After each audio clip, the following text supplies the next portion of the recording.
आज बाबा हम बच्चों को समझाते, बच्चे याद का चार्ट जरूर लिखना है। याद के चार्ट से तुम बच्चों की उन्नति होगी। बाबा कहते सच लिखेंगे तो कुछ फायदा है, अगर झूठ लिखते हैं तो फिर 100 गुना दंड पड़ जाता है, उन्नति के बदले और ही गिरावट में चले जाते। इसलिए बाप के सामने सच्चा सच्चा पोता मेल सुनाना है। फिर बाबा समझा रहे कि तुम यज्ञ में कोई भी चीज दान करते हो तो यह समझ के नहीं देना है कि ब्रह्मा को दे रहे या दीदियों को या ब्राह्मणियों को दे रहे। बाबा कहते इससे तुम्हारा कुछ भी जमा नहीं होगा। तुम कुछ भी दान करते हो, कुछ भी देते हो तो शिव बाबा के भंडारे में हम जमा कर रहे हैं, यह स्मृति से जमा करते हैं। तो यह जो भी ब्रह्मा या ब्राह्मणियां है, बाबा कहते शिव बाबा के भंडारे से पलते हैं, तो तुम्हें पदम गुना प्राप्ति होगी। अगर सोच में है कि हम किसी देहधारी को दे रहे तो बाबा कहते कुछ भी प्राप्ति नहीं होगी। ओम शांति। मैं इस विस्मृति की दुनिया से निकलने वाली स्मृति स्वरूप समर्थ आत्मा हूँ।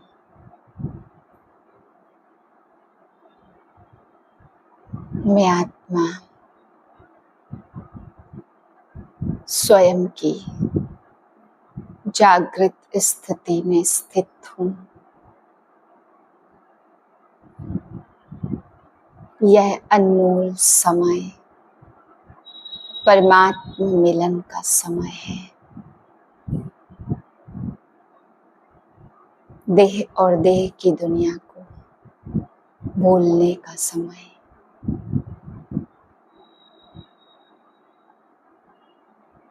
मैं विश्व कल्याणकारी आत्मा हूँ। 24/9/2024 के महावाक्य हैं। मीठे बच्चे, तुम जितना समय बाप की याद में रहेंगे उतना समय कमाई ही कमाई है। याद से ही तुम बाप के समीप आते जाएंगे। प्रश्न है, जो बच्चे याद में नहीं रह सकते हैं उन्हें किस बात में लज्जा आती है? उत्तर है, अपना चार्ट रखने में उन्हें लज्जा आती। समझेंगे, सच लिखेंगे तो बाबा क्या कहेंगे। लेकिन बच्चों का कल्याण इसमें ही है कि सच्चा सच्चा चार्ट लिखते रहे। चार्ट लिखने में बहुत फायदे हैं। बाबा कहते बच्चे इसमें लज्जा मत करो। ओम शांति। रूहानी बाप बैठ बच्चों को समझाते हैं। अब तुम बच्चे 15 मिनट पहले आकर बाप की याद में बैठते हो। अब यहाँ और कोई काम तो है नहीं, बाप की याद में ही आकर बैठते। भक्ति मार्ग में तो बाप का परिचय है ही नहीं। यहाँ बाप का परिचय मिला है और बाप कहते हैं मामी कम याद करो। मैं तो सब बच्चों का बाप हूँ।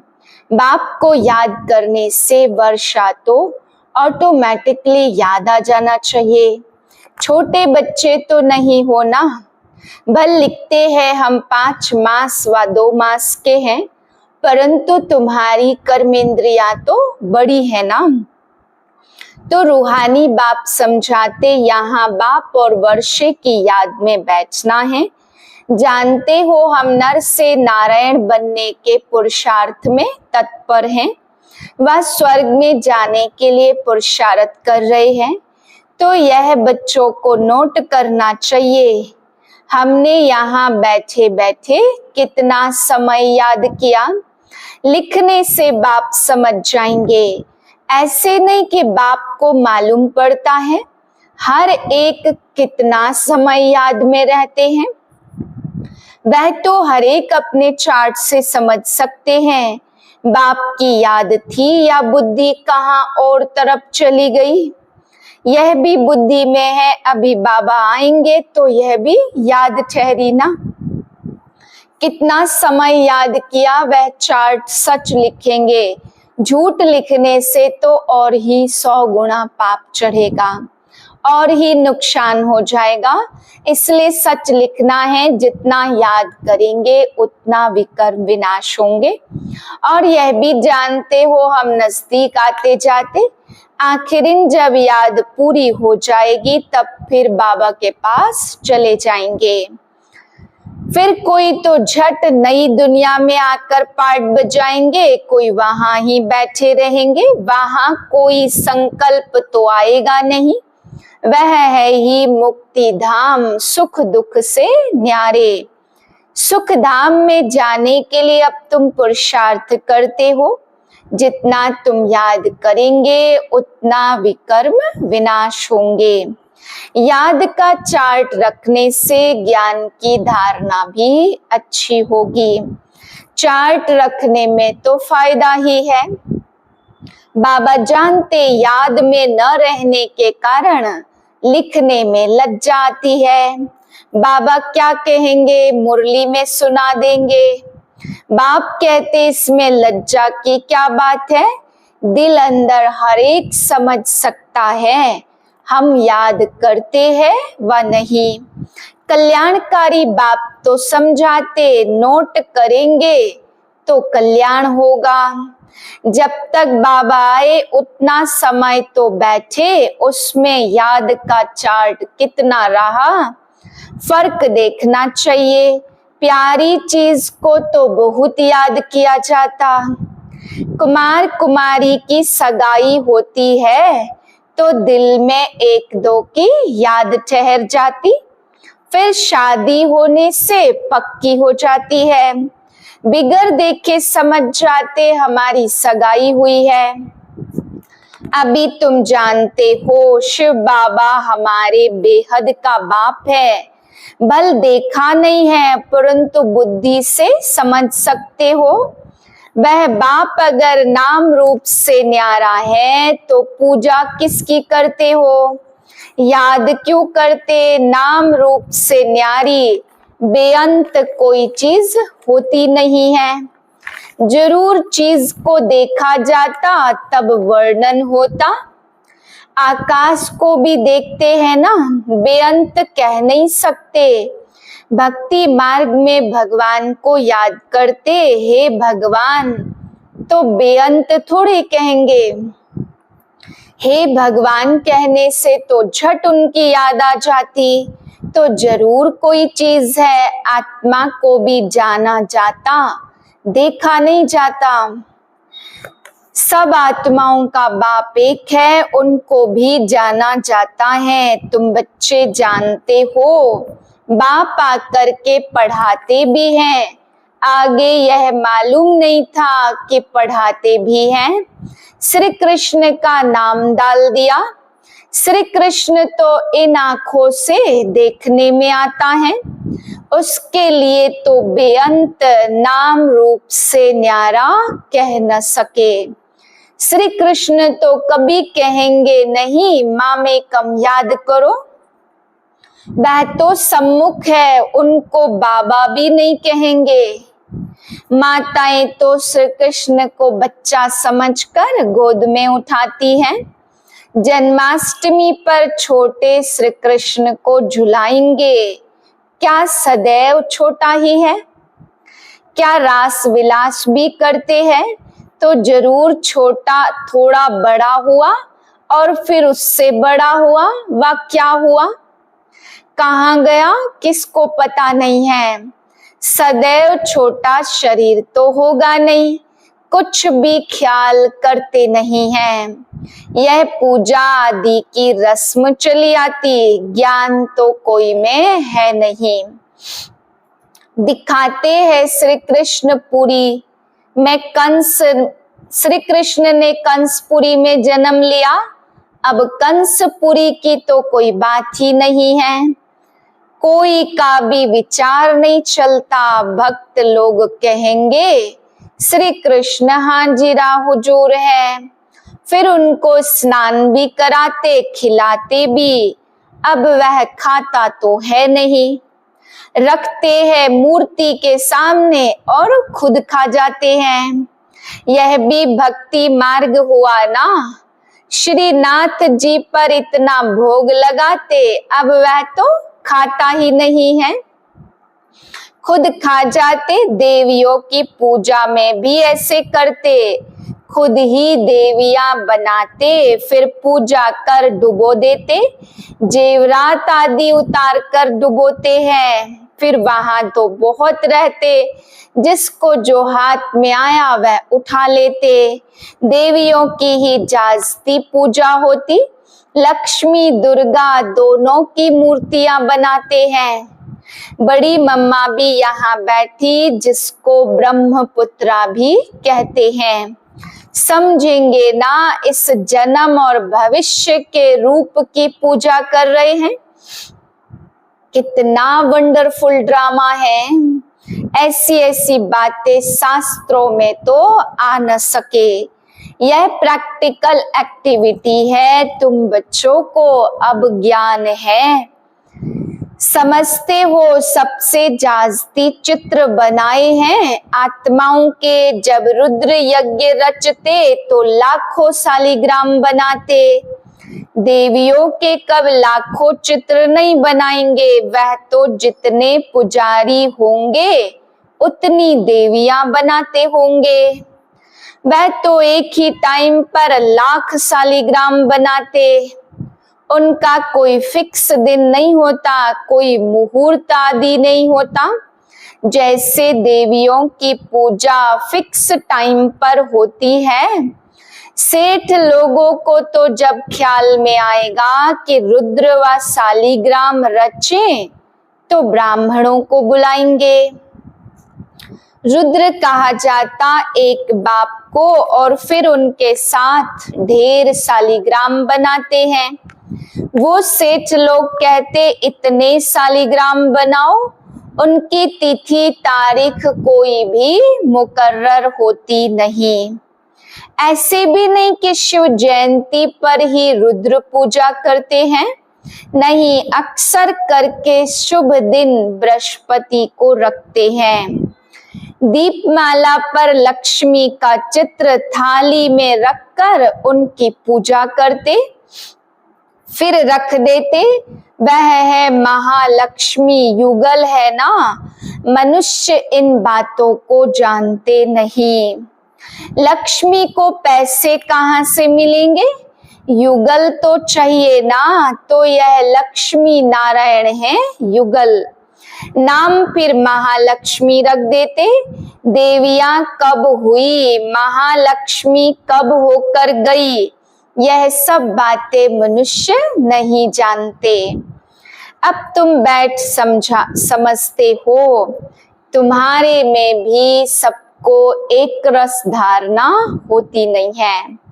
बाबा इतना सब समझा कर फिर कहते, शिव बाबा याद है, वर्षा याद है। मूल बात है यह, भक्ति मार्ग में कितना पैसा वेस्ट करते हैं। यहाँ तुम्हारी पाई भी वेस्ट नहीं होती। तुम सर्विस करते सॉल्वेंट बनने के लिए। भक्ति मार्ग में तो बहुत पैसा खर्च करते, इन सॉल्वेंट बन पड़ते, सब मिट्टी में मिल जाता है। कितना फर्क है। इस समय जो कुछ करते वह ईश्वरीय सर्विस में शिव बाबा को देते। शिव बाबा तो खाते नहीं हैं, खाते तो तुम हो। तुम ब्राह्मण बीच में ट्रस्टी हो, ब्रह्मा को नहीं देते हो, तुम शिव बाबा को देते हो। कहते हैं बाबा आपके लिए धोती कमीज लाए हैं। बाबा कहते इनको देने से तुम्हारा कुछ भी जमा नहीं होगा। जमा वह होता जो तुम शिव बाबा को याद कर देते हो। फिर यह तो समझते हो ब्राह्मण शिव बाबा के खजाने से ही पलते हैं। बाबा से पूछने की दरकार नहीं है कि क्या भेजूं, यह तो लेंगे नहीं। तुम्हारा जमा ही नहीं होगा अगर ब्रह्मा को याद किया तो। ब्रह्मा को तो लेना है शिव बाबा के खजाने से, तो शिव बाबा ही याद पड़ेगा ना। तुम्हारी चीज क्यों लेवे, भीख को देना ही रोंग है। बाबा ने समझाया, तुम कोई से भी चीज लेकर पहनेंगे तो उनकी याद आती रहेगी। कोई हल्की चीज है तो उनकी बात नहीं, अच्छी चीज तो और ही याद दिलाएगी, फलाने ने दिया। उनका कुछ जमा तो होता नहीं तो घाटा पड़ा ना। शिव बाबा है, माँ में कम याद करो। मुझे कपड़े आदि की दरकार नहीं है, कपड़े आदि तो बच्चों को चाहिए। शिव बाबा के खजाने से पहनेंगे ना, मुझे तो अपना शरीर है नहीं, यह तो शिव बाबा के खजाने से लेने के हकदार हैं। राजाई के भी हकदार हैं, बाप के घर में ही बच्चे खाते पीते हैं ना। तुम भी सर्विस करते कमाई करते रहते, जितनी बहुत सर्विस उतनी बहुत कमाई होगी। खाएंगे पिएंगे शिव बाबा के भंडारे से, उनको नहीं देंगे तो जमा भी नहीं होगा, शिव बाबा को ही देना होता। बाबा आपके भविष्य 21 जन्मों के लिए पद्मा पदमपति बनेंगे।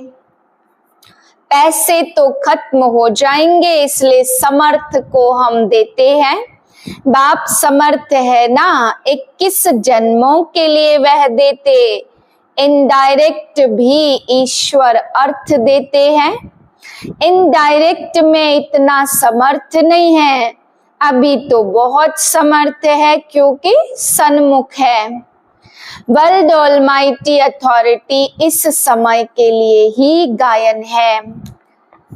ईश्वर अर्थ दान पुण्य करते तो अल्प काल के लिए मिल जाता। यहाँ तो बाप तुमको समझाते, अभी मैं सन्मुख हूँ, मैं ही देने वाला हूँ। इसने भी शिव बाबा को सब कुछ देकर सारे विश्व की बादशाही ली है। यह भी जानते हो उस व्यक्त का ही अव्यक्त रूप में साक्षात्कार होता। इनमें शिव बाबा आकर बच्चों से बात करते हैं। कभी भी यह ख्याल नहीं आना चाहिए कि हम मनुष्य से लेवे। बोलो शिव बाबा के भंडारे में भेज दो। इनको देने से तो कुछ नहीं मिलेगा और ही घाटा पड़ जाएगा। गरीब होंगे करके 3-4 रुपये की कोई चीज तुमको देंगे, इनसे तो शिव बाबा के भंडारे में डालेंगे तो पदम हो जाएगा। अपने को घाटा थोड़ी डालना है। पूजा अक्षर देवियों की होती, क्योंकि तुम देवियां ही खास निमित्त बनती ज्ञान देने के। भल गोप भी समझाते, परंतु अक्सर करके तो माताएं ही ब्राह्मणी बन रास्ता बताती हैं, इसलिए देवियों का नाम जाजती है। देवियों की बहुत पूजा होती है। यह भी तुम बच्चे समझते। आधा कल्प के हम पूज्य थे, पहले है फुल पूज्य, फिर है सेमी पूज्य। राम की डिनाइस्टी कहेंगे त्रेता में। तुम हो ईश्वरीय बुद्धि और वह है रावण की बुद्धि। तुम्हारी बुद्धि में है यह सारा चक्र ही 5000 वर्ष का है, जो फिरता रहता जो रात में है वह कहते हैं लाखों वर्ष, जो दिन में है वह कहते 5000 वर्ष। आधा कल्प भक्ति मार्ग में तुमने असत्य बातें सुनी, सतयुग में ऐसी बातें होती ही नहीं है। वहां तो वर्षा मिलता, अब तुमको डायरेक्ट मत मिलती है। श्रीमत भगवत गीता है ना, और कोई शास्त्र पर श्रीमत नाम है नहीं। हर 5000 वर्ष बाद यह पुरुषोत्तम संगम युग गीता का युग आता है। लाखों वर्ष की तो बात हो नहीं सकती, कभी भी कोई आए तो ले आओ संगम पर। बेहद के बाप ने रचयिता और अपना रचना का सारा परिचय दिया है, फिर भी कहते अच्छा बाप को याद करो और कुछ धारणा नहीं कर सकते तो अपने को आत्मा समझ बाप को याद करो। पवित्र तो बनना ही है, बाप से वर्षा लेते हो तो दैवी गुण भी धारण करने हैं। अच्छा मीठे मीठे से हृदय बच्चों प्रति माता पिता बाप दादा का याद प्यार गुड मॉर्निंग। रूहानी बाप की रूहानी बच्चों को नमस्ते। हम रूहानी बच्चों के रूहानी बाप को नमस्ते। धारणा के लिए पहली पॉइंट, 21 जन्मों के लिए पद्मों की कमाई जमा करने के लिए डायरेक्ट ईश्वरी सेवा में सब कुछ सफल करना है। ट्रस्टी बन शिव बाबा के नाम पर सेवा करनी है। दूसरी पॉइंट, याद में जितना समय बैठते उतना समय बुद्धि कहाँ कहाँ गई यह चेक करना है। अपना सच्चा सच्चा पोता मेल रखना है। नर से नारायण बनने के लिए बाप और वर्षे की याद में रहना है।